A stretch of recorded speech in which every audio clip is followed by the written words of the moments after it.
Welcome to my mom's podcast. You're listening to the Early Childhood Journeys podcast, where we chat with educators, community members, and advocates of early childhood alike through candid and real conversations, focusing on the person behind the practice, along with some tips and strategies as well. I'm your host, Marissa. All right, so we are starting a kindergarten virtual chat. I am joined by Lauren. Es in Italiano, right? Say it, Lauren. It's Degregorio. Degregorio. I like the way that sounds. And my other colleague, Catherine Norwood. Thank you again, you guys, for always joining me on these adventures of technical support for our teachers. So there's been a lot of talk and frustration. I've been getting some messages, and just kind of how this came about was we have a kindergarten group here in Arizona that is really founded on what's called the kindergarten experience philosophy. It was very much a hands-on, multi-sensory learning centers approach. And then comes COVID, and now everyone's thrown into virtual teaching.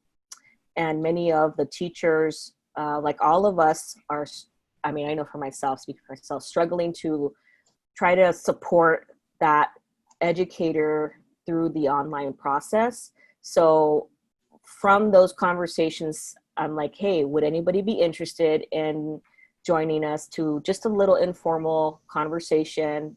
Let's put some tips together. Who wants to do it with me? And I'm fortunate enough where Lauren and Catherine said, hey, we want to participate. So that's how these guys did a favor and joined on this chat.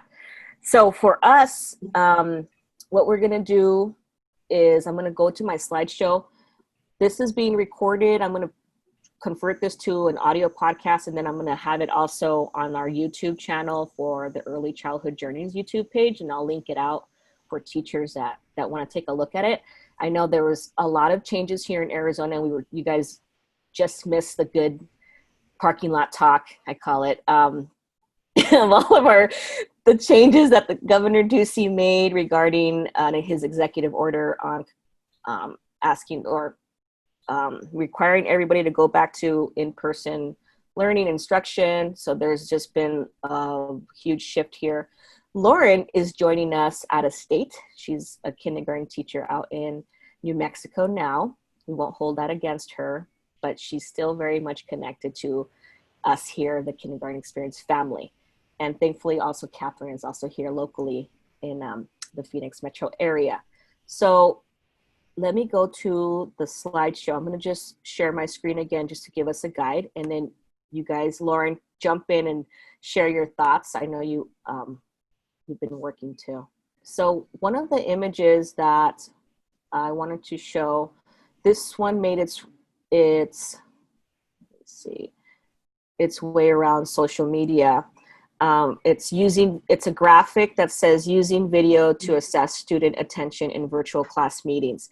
Now this one, to me, I guess these are kind of obvious things, but I understand that for some educators, they're just tips that perhaps they may forget, or maybe when you're in it, you forget the experience of the actual user. So some of the stuff includes, don't do this, don't connect students' video use, like judging students' eye contact with participation points. And I'm not even sure how that would even work with the kindergartner. Like kindergartners they're going to be squirmy around. Lauren, what are some from the graphic that we're talking about? Does anything stand out to you? Because I know you've been doing one-on-one assessments with kids. How's that going? The one-on-one assessments have been going really well. I just finished today, so woohoo! Personally, I can't think of what I would do if I hadn't done those one-on-one assessments, because I feel like I'd kind of be going in blind to the school year. Because I know a lot of schools have these required like computer digital assessments, and we know kindergartners are not proficient computer test takers, or really test takers in general. And so when you're putting them on this new device and then you're trying to get this really important data from them and they don't know how to click things or they don't really understand the directions, then the data from that test kind of isn't super helpful for you. So also just being able to have that like one-on-one connection with each kiddo.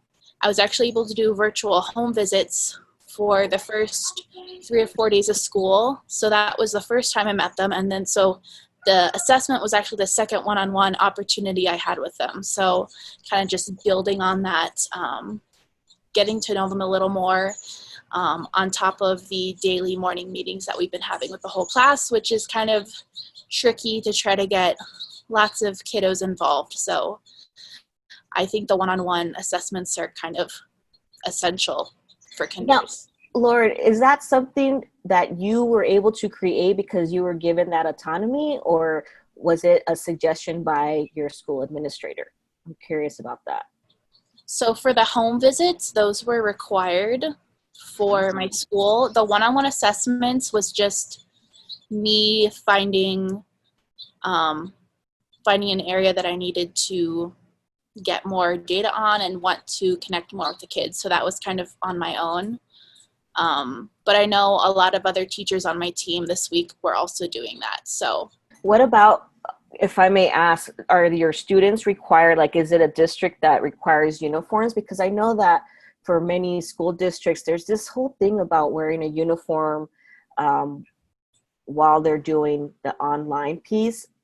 I don't know. I personally feel that that should be optional depending on the family. I think we need to really look at this process through an equity lens, and see if that really is necessary for the family. I have colleagues that like it, that want their child wants to feel like they're going to school, and that's like a mindset piece. And then I have other families that are like, no, I'm struggling with them to, put this on. How do I explain that? Yeah, you're still here at home, but you need to get like dressed up, and having that and dinging kids for not wearing a uniform. I think that shows that we have a long way to be inclusive with their families. Catherine, do you have anything to add with that? First and foremost, I totally agree with you. It is definitely an equity piece, and I think it's also indicative that that's a local ed agency, a school, right, that's making a decision that isn't oriented around what we know is the science of learning and the science behind early childhood education. And I personally question if that's kind of misalignment with what's the best interest for the child. I think about that, and I understand and really agree with the overall objective that I feel strongly that all schools are really trying to work on and achieve for the best interest of kids and families. And that's trying to have some scope of structure and continuity, right, with what is ordinarily present in a brick and mortar context for schooling. But on the flip side, I think we lose sight of that objective because we're construing the uniform as being that vehicle that creates routine and comfort and structure, and it's not. It's these other pieces that we can achieve in other means. And if a child is struggling that much with getting dressed in a uniform, then we should look to other ways that build comfort for that child and routine and predictability and those types of things. I mean, how important is it to have a blue shirt on and khakis? Yeah, I agree. Hey, I still have kids come in a morning meeting in their pajamas, so we're just trying to do the best we can, They're there. I see it as they're there. They're awake. They're awake. Got up. They got out of the bed, and they have the computer on. So, hey, we're doing good. I feel like, yes, we're trying to. I go back. I hear what Catherine is saying is like that school type of atmosphere, but we're not in school at home. Let's be realistic. So what other types of norms can we create? You know, for many adults struggle with that now that they're working from home. I tell my husband, I'm going to put him on blast. You know, he gets up, make sure it's the same thing, role model, like get ready for your day. Like, yeah, it's really easy, shower or, you know, brush your teeth, wash your face or whatever. Maybe it's a shower optional day. I don't know. I'm like, just change your shirt, you know, change your shirt. I do a thing when I go into work with the teachers at our childcare center. I have my work shirt, but I like to put on my apron now, even more so, but I have an apron that I like to put on. For me, that like sets my mind into, okay, I'm starting my day. So for us, for our kiddo, and I know I was talking to some of my colleagues or young children, you know, I'm like, just change the shirt. Can you change your shirt at least? You know, I don't want to start my day arguing or power struggles when this is already challenging enough. Because I was telling some of my coworkers before all of this, I'm like, I'm trying to convince my child to wear shorts. Like, she likes to walk around with her shirt and her chonies, and then we're just at home. It's just us. So I get it. I was talking to Trisha, her previous preschool teacher, and I'm like, I don't know how to, like, I'm trying to convince her to wear shorts because I know we're going to be on the online classes. I'm like, you have to wear shorts, mija. Like, she's like, well, where are we going? It's just my chest up. Like, why? And I'm like, yeah, I get it. Or to brush her hair. I'm like, can you just brush your hair, please? You know, she's like, why? It's just my friends. Like, you know, what's the big deal? Like, it's just us. so I don't know. Like, I think it's just very funny as adults struggle with that. And then we're having this expectation for children. So where can we meet in the middle so that it's a happy medium and we're already not stressed out with the whole new process? And can we give everybody some grace? That's my thing. Agreed. The other piece of that too, when I listen to what you're talking about, Marissa, and it's interesting, thank you for mentioning the adults, and right, that there's this weird juxtaposition of expectations between adults and kids. But I personally would like to see, if we are going to have, whether it's a uniform requirement or whatever it is, but just providing parents and guardians and even teachers who might still need it, support with strategies. You mentioned power struggles, right? We don't want that. We talk a lot about social emotional development and supports for that with children. So I feel like as schools, yeah, we have a responsibility. We have an ethical responsibility to provide strategies to our parents and guardians on, how do you help your child understand and practice safe measures, wearing shorts, can't sit there in your underwear, right? Or putting on a uniform or whatever it might be, choice making that's appropriate. Yes, I think that's a really good point, that instead of the task, let's focus on the strategies for that. I'm going to skip through this slide. So I just have a slide that showed an example of a Google created classroom for the teachers that are looking for more ideas. There's a Twitter chat called #KinderChat, and I believe they do it every month.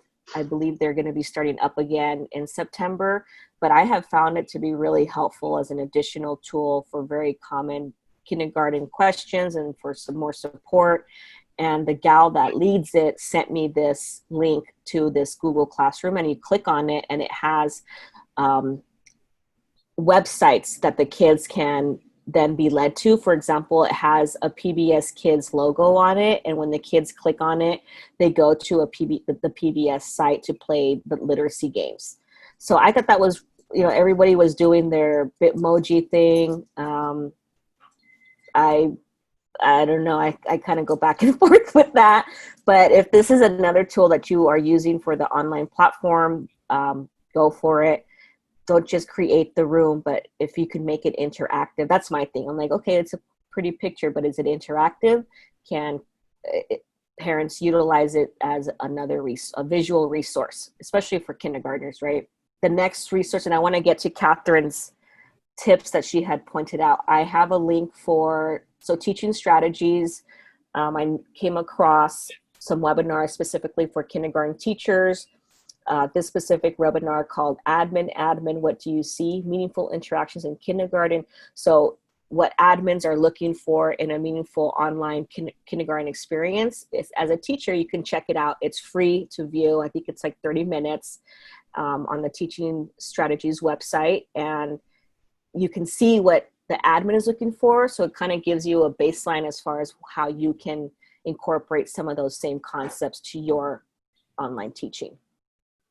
That's a great resource, Marissa. And oh, good. I'm glad. Evaluations for teachers, teacher evals are in full swing this year. Oh, man. That's going to be a whole separate Zoom.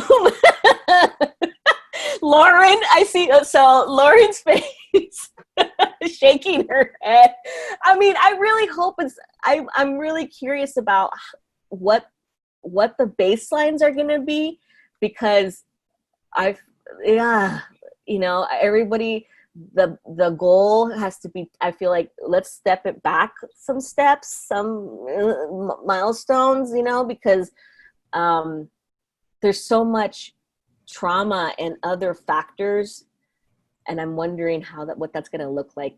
So I'm curious about that. We'll have to have another meeting for that, Marissa. Talk about that, Lauren. I have a lot of opinions on that. Talk about that later. You heard it here, guys. That's going to be another Zoom, another virtual chat. So talk to me about, Catherine, about this resource. So for those that are listening, it's Digital Tools for Literacy from the University of Florida Literacy Institute. So there is a teaching reading online link, and it's called UFLI Facebook page. So you can go on Facebook and get some additional ideas and strategies for literacy, which is really what we are focusing on in this age group, and how to make it meaningful as well. Did you have a chance to comb through that through the links, Catherine? Anything that stood out to you? Yes, this is one of my favorite resources to recommend to people. And one reason why is some school districts have very comprehensive structured literacy programs for reading foundations. So when we think about the English language arts standards in Arizona, one of the sections is reading, and one of the sections within reading is reading foundations. So that's all the parts that teach kids how to read. So again, many districts have great programs that have been since remote learning in the spring, creating and sharing for free digital tools that can be used. Or school districts have licenses with larger programs, like Wilson, for instance, is a large program. And you'll have permissions to create your own digital tools in conjunction with Wilson, and just a lot of stuff. But if you don't have access to something like that, this particular Literacy Institute through the University of Florida has some great digital tools. The virtual blending board allows you, think of like a tile board. So you have all your letters and digraphs and all these different phoneme graphemes of the English language. And you can move those around, and you can practice fluency at a letter level. You can build words for blending. It's all digital and it's free. This site also has a lot of other word work activities and tools, and it has training videos. It's just a cache of resources. So this is something that is great. Are you guys able, if I click on it, can you see that new screen from your end? Let me see. Yeah, the website, you mean? Mm-hmm. Yes. Okay. Let me look at the other one so we can wait. Oh, that's just a Facebook page. Okay. Yeah. That's awesome. I'm looking through it. What do you think, Lauren? I'm I'm excited about that blending mat thing you were talking about, because that's so hard to do through like a computer if they don't have physical things to manipulate. Mm-hmm. So for my listeners, there's a bunch of links on the website, like virtual blending board, a link for that, blending drill. There's some videos, word work map beginner video. Oh, and it has beginner, intermediate, and then student controls. Yeah. That's awesome. It's nice. And a lot of them are PowerPoint. So if you want to, use it as a PowerPoint, you can make individual slides for your kids, and they can work on, every student can have their own slide or mat, and a lot of things you can do. That's a score. Oh, let's talk about Flipgrid. That's one of, are we talking about Flipgrid AR? Talk to me about this. Oh. AR is just augmented reality. It's just a QR code basically, but I love it because you can do, so if your student or parent or guardian has the Flipgrid app, they can take their phone, and no matter where you have that AR code or QR code, whatever you want to call it, they just open up the app and scan it, and then whatever is the video pops up. So when I think about how can we use that in a virtual context, you might have Google Classroom, for instance, and you put an assignment in Google Classroom, or you might be using some other curriculum and they have their own platform. Maybe it's Canvas, who knows, right?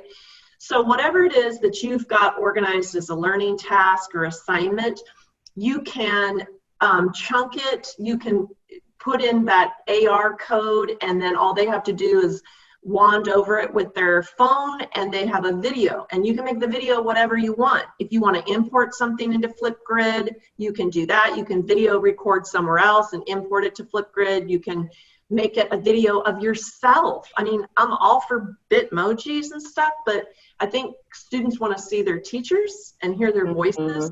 So it's just another opportunity to do effective instruction, the stuff we know how to do in a real person setting, in person, and just, use technology to achieve as much as we can, especially in a asynchronous manner, right? When we're not live streaming with our students, they can.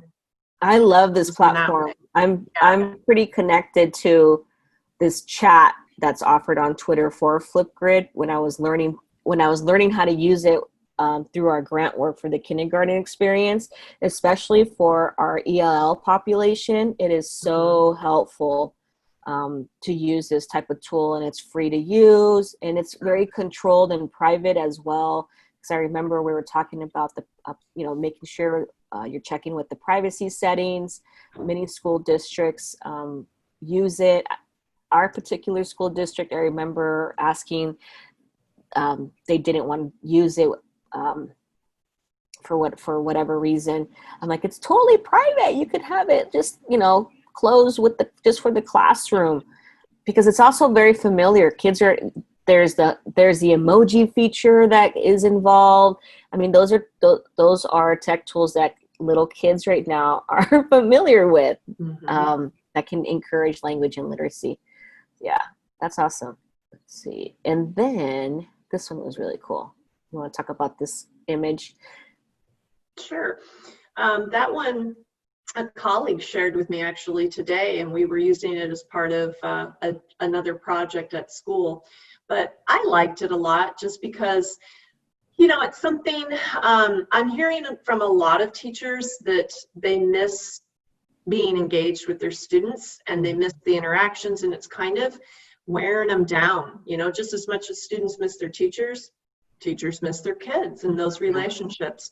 So we were just talking about some ideas that teachers can do to have rewards and just fun things. I really appreciated on that first graphic you shared of what not to do, right, with virtual teaching.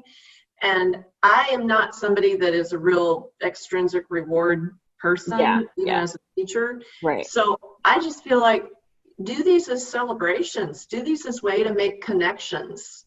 And they're simple. Or maybe your school has. Catherine, I was saying I've done some of these already with my class, and like the virtual scavenger hunt. We did that in a morning meeting the other day, and they had a blast. And the next day they're like, are we doing that again? I was like, no, we're gonna do something else, but I like it. So, and every day we're doing a Go Noodle song. We end our morning meetings with like a dance party. But yeah, I like some of these other ideas to pop in there too. So for our audio folks, the graphic says 18 distance learning class reward ideas. However, we're trying to focus really on social and emotional and not so much on that extrinsic piece. So how do we twist this concept into how Lauren described it? So some of the examples say virtual launch with teacher. Another choice is digital dance party. Choose a Go Noodle song.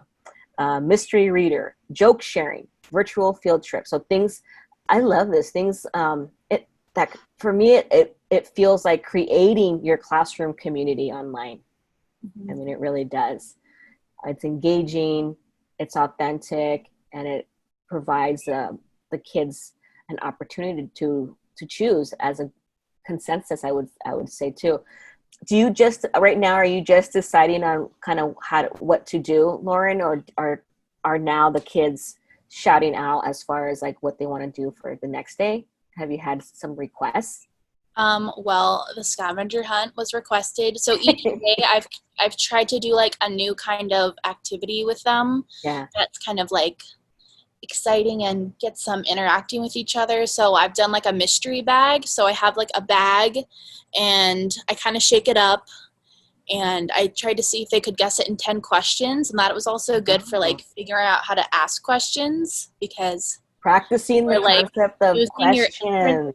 Because it was so funny. So in my bag, I had one of my dog's toys, and they figured out that it was a toy. They figured out it was not for a kid. And then one kiddo says, is it a computer? And I'm like, well, we know it's a toy, and we know it's not for kids. It's probably not a computer. So that was a fun one. We've also done, we played Pictionary together. On Zoom, there's like the whiteboard feature. And so I gave them like a category and I was drawing, except they're like way too good at it. So I'm going to step up my game apparently. Yesterday we did like a directed drawing together. So I put on this video and we all drew this, we drew a whale together, and it was really cool because after I had all the parents take a picture of it and send it to me, and I made like a virtual bulletin board of all their work together. So it was kind of like how you would see it at school, and I put like their names with it, and I shared it today and they were all excited. So tell me again. So you showed, these are certain videos and you all do it together to yeah. So I found this super awesome YouTube channel, write this down. And let me see if I can find the exact name of it. Okay. That's I love that. And then you still created that sense of classroom so community. I did it with them, and it was only like 6 minutes, so it wasn't super long, so you'd still have time to do other stuff. Mm-hmm. How many people want Lauren to be their kids' teacher? I mean, none. Can we just? The channel is called Art for Kids Hub. Let me see if I can find it. Art for Kids Hub. He has so many different types of drawings that you can do, and what's really cool is he does it right next to his son, and so he does it and his son's doing it right next to him. Yeah, that's it. And so the kids see like not the like perfect artist rendition, but like the kid version too. Very cool. Okay, I'm gonna just share. Just for those that are watching the. Yeah, and so if you just go to YouTube and type in Art for Kids Hub, yep, his channel will pop up. But yeah, so we did that the other day, and at the end of the meeting, so first I just had them like hold up their drawings, and I was like, it's okay if you're not done yet. So I let them finish after if they wanted to make it however they wanted it. And then, yep, I had them take a picture and send it to me, and I kind of just put them all together in a virtual bulletin board. So, what are you using for your bulletin board for your platform, man? I just made a Google slide, and I found an image of a bulletin board and like blew it up to the size of the slide. I wish I could show it to you. I wish I could see it. I want you to do like a screenshot and then send it to us in our Yeah, group. I want That'd be to cool. do that. Very cool. Okay. Oh, I love these. So there's an image, another graphic that Catherine also put up called Social Distancing Greetings. And it has a bunch of different little cute cartoony kids' faces. What they're all wearing their masks. And then they're all showing a different type of greeting, like a wave, spirit fingers, air fist bump, salute, air high five, hand on heart, victory, a little dance, and they're like doing a jig. Oh my gosh. And the dab. The dab. That's my kid. Heart finger, silly face, namaste. Oh yeah. Pinky wave. This is excellent. This is another really great idea. For our kiddos, I've noticed for our virtual meeting, like morning meetings that are very social and emotional focused. This is a really great idea to get kids to choose their greeting. Well, I have to tell you, just a shout out to Kindergarten Experience and shout out to Lauren Harness, who taught me this. The whole morning greeting and choice, right? When kids are coming through threshold. And that was something that I was personally missing, seeing kids and teachers with that exchange. And I saw this, but that is total kindergarten experience. I think that's such a great connection, Catherine, because I was wondering, it's so hard to work on it when you're in it all the time. So I'm like, how am I going to do that greeting piece to connect and set up our day, right? To connect with that child when they come into your classroom. And I think this is such a great way you post this image up, and everybody can take turns doing their greeting online with you. Yeah. We've been doing, well, not this many choices, but we had like 5 choices that is at like one of the beginning slides. So we start our morning with our greeting. I think we have the air high five, the wave. We have do a silly voice, hello. We have the little dance, and one was just say good morning with a smile. But that's because I can see some kids, they still have some time to wake up, like, I don't want to do any of these. Most everyone is still into the wave, so do you like the wave? That's great. I'll have to tell you today, because Catherine brought it up, bringing like the kindergarten spirits connection. So I felt like it was really important for us to still do some of those beginning of the year type of connections. So today we created our class name, and it was an interesting experience. Oh my God, please share. So yesterday I was just trying to brainstorm ways, because even when we're in the classroom, it can be tricky to like get all their ideas and like come to a consensus of what we're going to be called. And so I didn't want it to be like a free-for-all Zoom craziness, because it's hard to get them back. So I explained that we needed a name. And so on my screen I had like a picture of like Paw Patrol and Power Rangers, and I said, these are groups of people. They aren't really people, but we call them a name because we don't just call them individually, because that would take too long. They're a group, and so we're a group. Like Paw Patrol would be a group, or Power Rangers, just putting it in terms that they would understand. And then on the next slide, so to have it a little more not controlled, but easier to manage, I put a bunch of words on one side of like adjectives that could describe us as a class. I had like 9 different words, and then on the other side I had some nouns, and we talked about like adjectives and nouns really quick, just to throw in some ELA in there. And then and so then I had a bunch of different nouns that would make sense with us as a class. And then we learned to use the chat box today for the first time, so that was interesting. And so we went through it, and they were typing, like, because I numbered each one so that I'd know which one they were voting for. Oh. And I like opened up the little chat box, and they typed the number that they wanted, like the combination. And I was like, okay, I'm going to tally all the votes and I'll let you know what our class name is. And so we decided to be called the Happy Rock Stars. So that's our name. And so I was so happy that we were still able to, even though it was a little bit different, but still have that experience together. And I think that is so lovely. And I mean, I was concerned about how the kindergartners, like you said in the beginning, we were talking about, kindergartners using the laptop for test taking as it is, is hard. And I'm like, how are they gonna, they can't read, and how are we gonna facilitate that? And having those options and numbers, and they get to vote still by using the numbers. Yep. So it's I had a picture of a chat box, so I was like, here's what you need to do. I had everything in a number, and then I repeated it like 17 times each one. So and some kids were like, can you repeat that one? And so they were into it. So it was exciting. And you added some ELA.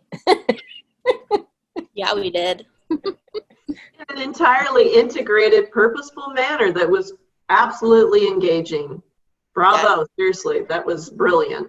The whole sequence. Brilliant. I have I don't know, do you use, I saw this trick that had been making its round, this video, and I know Catherine had mentioned it before on how to make your smartphone into a Docucam.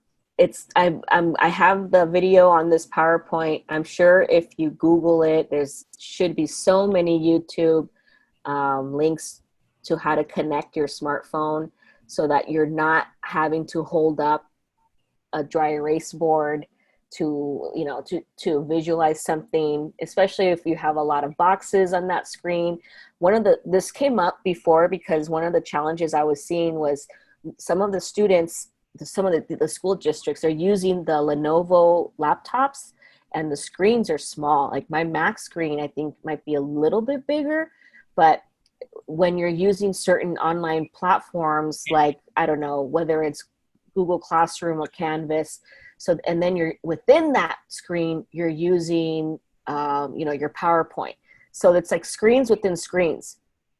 And so then the visual becomes even smaller. And then if the students are all in gallery view, or they don't know how to switch between gallery view and presenter view, for example, and you're showing something on your screen, you become even tinier.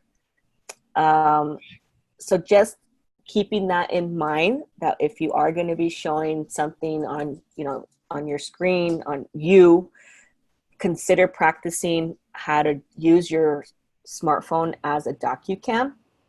And there's plenty of tutorials on how to do that. I don't know if anybody, Lauren, how have you set up? Like, have you tried this yet? No, but that's a good idea because, so right now I'm teaching from the kitchen counter, and our school has given us the option to teach from school, but I don't know, it's so convenient to teach from your house if you have that option and you don't have a lot of distractions. But no, but that's a good idea because I during my assessments today, even like I was having to hold up a whiteboard with some like addition stuff on it. Yeah, the math, I noticed. It was a little tricky. Cool. Lauren, will your school give you permission to bring home a document camera if you have one at school? Yeah, they said we could take them home. We just had to like check them out, but we haven't been doing a lot of teaching yet because we're still in like the intro phase and the procedural stuff. Yeah, gathering data. So I haven't really needed it too much, but if I need it, I can go get it. But I like that idea of having things that I already have at home to use. Yeah, and I think that was another initially why I wanted to get you guys together, because I'm hoping that everybody's in this kind of gathering of ideas mode, transitioning into that actual instruction, and we are getting to know our students, hopefully scheduling those one-on-one virtual times.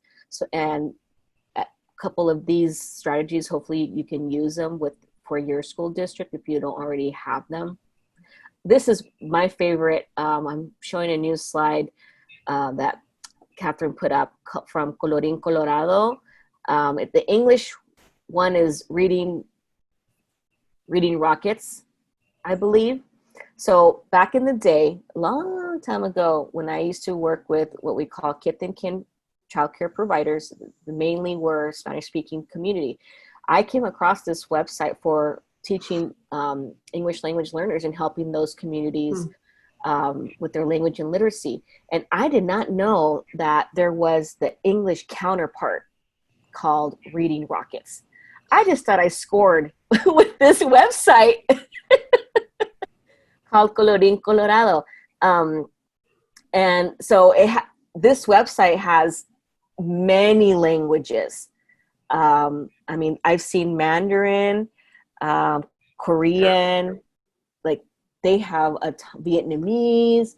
I've seen a ton of languages. And so if you haven't already discovered this little gem, it's on here. And it's the way, let me see how it's Colorín Colorado.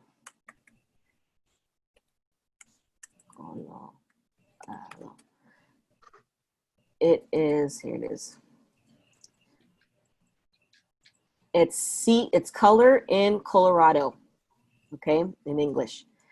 But you can choose any language. And then I've seen the other English version. I mean, it's in English, but I don't know what's different in the Reading Rockets one. If it's just catering to non-Spanish speaking communities, perhaps. So that's another really cool resource. Thank you, Catherine. Sure. And I'm glad you mentioned Reading Rockets as well. There is a lot of overlap between the two sites as far as the content. Mm-hmm. I tend to see more information on Reading Rockets that's specific to like the science of reading. Okay. As compared to Color in Colorado. But it would be interesting to, for somebody to utilize them both as resources, because some things and they unique to each. They have really great video. I like the printable stuff back in when we used to have to print stuff out that were super easy to give to parents in the backpacks for kids. Yeah. Let's see here. And then the last things that I have that I just quickly had reflected on for some questions to consider for teachers. So how can I connect with students individually? And I think we talked about that already. Am I using online resources to assist with my ELL students? I believe the majority of Arizona students, especially in the Phoenix metro area, it's, we have a huge Latino population. So we have a huge Spanish speaking population, and that includes a heavy English language learner population. I believe 70% of also are Title I schools in Arizona. So we have some underrepresented marginalized communities, and what are we doing to connect with them and viewing our instruction through an equity lens. And then the other one that I thought of, and I know Catherine had mentioned this in our conversations before, can I connect with colleagues to test my online lessons? Teachers are already isolated. They were already isolated before in their classrooms. And I'm really grateful that we have our small little cohort group that we can exchange and bump ideas with. Not everybody maybe has that, but is there a way where you can connect with another colleague online that you can show them, I guess, how you're doing your lessons, so that, am I doing this right? Can somebody look at this? Can, practice using the online platforms. That's my thing. I'm like, I didn't get good at these things just by doing it. Like, just out of the jump, I had to practice. And I'm like, hey, can somebody come and join my thing and tell me how does it look like on your end? Does it look okay? Can you hear me? Can you see it? What should I do differently? I know as a teacher back in the days, one of the things that my mentor would tell me to do was to record myself. Mm. I'm like, no! And I mean, that was really powerful. My body language, how is my facial expression? This is going to be even more important when you're talking to your students, how our body language and facial expressions are coming across, right? And then just always checking your connectivity, your audio, your video, just those little troubleshooting things. Those are some of the things that just offhand. Do you guys have any other items? Well, first of all, Marissa, I love all of those ideas that you just talked about with connecting to colleagues. One thing I just want to add on to that is remembering that when we are in a WebEx or a Zoom or whatever it may be with a student or multiple students, we're effectively entering their homes. So just check with your district or building admin on how are you honoring FERPA laws, making sure that we're protecting kids and their families. And even if it's just a function of a courtesy communique to that parent or guardian to say, hey, I'm going to have a guest in the room today, or a co-teacher, or whatever it may be, even if you're just on chat, just right, because we're entering their homes. That is such a great point, Catherine. Yeah. Lauren, did you have anything? Any other reflections to consider? I just had something when Catherine was talking and out fluttered away from my brain. Are you thinking about all the things you're going to be adding to your lessons now? Yep, absolutely. Oh my gosh, what I was going to say. Come back to me. I don't remember. It's been a long day. Yes, yes, it has. I mean, those are essentially the gist of our tools, or the tools that I've come across. I'm hoping that if teachers can take away one or two strategies, if anything, I'm always telling folks, like, just message me if you want to test something out. I'm always open to listening and troubleshooting tech stuff with teachers. I don't have, I'm very much open to supporting them in this journey. And one of the things we had talked about before was everyone don't feel like you have to be the expert right away with this, because we're all like essentially new educators. No one has ever been through a pandemic and has had to do this.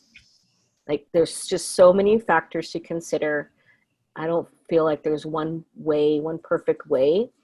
I think it's just like anything else. It's that continuum of learning and that formative assessment, like what adjustments am I doing as I'm learning, as I'm getting to know my students, and as I think for a teacher growing as a professional, and now I know how to do this. I can adapt it for next time. So giving teachers that grace, that it's okay not to be perfect. I think the important part is that you're constantly reevaluating how you can make some tweaks and changes and improvements, and just recognizing that we need to look at things through an equity lens for sure right now. That's always my thing. Anybody else? I just think we got to keep sharing our resources with each other and lift each other up, but also listen to each other's rants when we feel like it. And I don't know, just supporting different perspectives and different barriers that some people might have over others. And yeah, I agree. Absolutely. Because I feel like you can be the most experienced and the least experienced, but I feel like this is a first for everybody, what we're going through right now. So certainly don't expect folks to feel like they have to be perfect, right? Well, that's all I have. You guys, if we want to wrap it up, any last reflections? Keep being brave. Keep having grace for yourself and others. I agree. All right. Well, thank you guys again. going to stop the recording. Hopefully, who is listening or watching, you guys got some good tips. See you next time. We'll be talking. What was the next topic again? Teacher evaluation. Virtual teacher evaluation. Lauren.